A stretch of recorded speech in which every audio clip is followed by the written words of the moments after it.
सुनवाई आज supreme court पे जब चल रही थी, उसके बाद ये फैसला सामने आया कि 1563 छात्र जिन्हें ग्रेस मार्क दिए गए थे, उनकी परीक्षा को फिर से कराया जाएगा।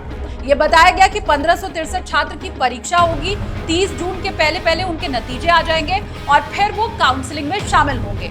लेकिन इन सब के बीच सवाल कई खड़े हो रहे हैं। हो सकता है आप भी ये सोच रहे हो कि वो 1563 छात्र कौन है, दोबारा परीक्षा उनकी कब होनी है, वो तारीख कौन सी है, क्या सारे बच्चे जो हैं उन्हें दोबारा एग्जाम देना पड़ेगा?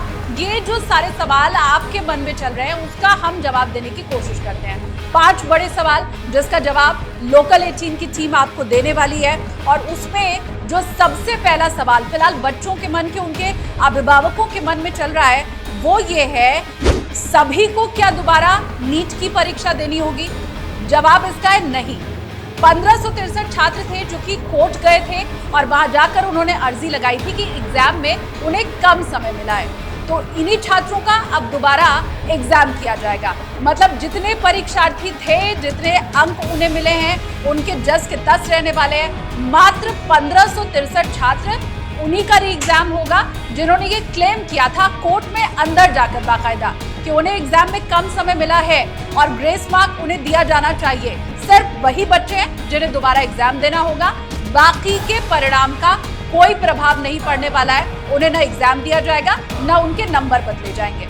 अब दूसरा बड़ा सवाल, दोबारा कब होगी नीट यूजी की परीक्षा? तो दोबारा 1563 छात्र जिनकी परीक्षा होनी है, उसकी तारीख है 23 जून 2024। इन 1563 छात्रों को 23 जून को दोबारा एग्जामिनेशन सेंटर जाकर और वहां परीक्षा देनी होगी। अब तीसरा बड़ा सवाल ये है कि इसका रिजल्ट कब आएगा? तो देखिए, आपको बता दें कि रिजल्ट की जो तारीख है वो अभी जारी नहीं की गई है, लेकिन ये बताया गया कि 30 जून के पहले पहले रिजल्ट आ जाएगा। मतलब 23 जून को एग्जाम होगा और 30 जून के पहले रिजल्ट आने की बात एनटीए की तरफ से कही जा रही है। अब चौथा बड़ा सवाल, कब होगी नीट यूजी की काउंसलिंग? देखिए, 23 जून को परीक्षा है, 30 जून के पहले रिजल्ट आ जाएगा और उसके बाद घोषणा की जाएगी कि काउंसलिंग की डेट क्या है। जब एनटीए की तरफ से काउंसलिंग की तारीख बताई जाएगी, तब उसके बाद काउंसलिंग स्टार्ट होगी। मतलब अभी आप इतना मोटा मोटी समझ लीजिए कि 30 जून तक तो काउंसलिंग शुरू नहीं होनी है। जब री एग्जामिनेशन वाले बच्चों का रिजल्ट आ जाएगा, उसके बाद काउंसलिंग की तारीख का ऐलान किया जाएगा और उसमें आपको शामिल होना है। आखिरी बड़ा सवाल कि क्या ग्रेस मार्क पाने वाले परीक्षार्थियों के लिए दोबारा परीक्षा देना अनिवार्य होगा? जवाब है नहीं, ये वैकल्पिक है। 1563 छात्र अगर चाहें तो वो दोबारा एग्जाम दे सकते हैं, अगर नहीं चाहें तो दोबारा परीक्षा नहीं देनी होगी। लेकिन जो ग्रेस मार्क उन्हें दिया गया है वो अब खत्म हो जाएगा। अगर एग्जाम में, उदाहरण के तौर पर आपको बता रही हूँ कि 5 अंक आपको ग्रेस मार्क के तौर पर मिले हैं, तो अब अगर आप दोबारा एग्जाम नहीं देते हैं, वो 5 ग्रेस मार्क काट लिए जाएंगे।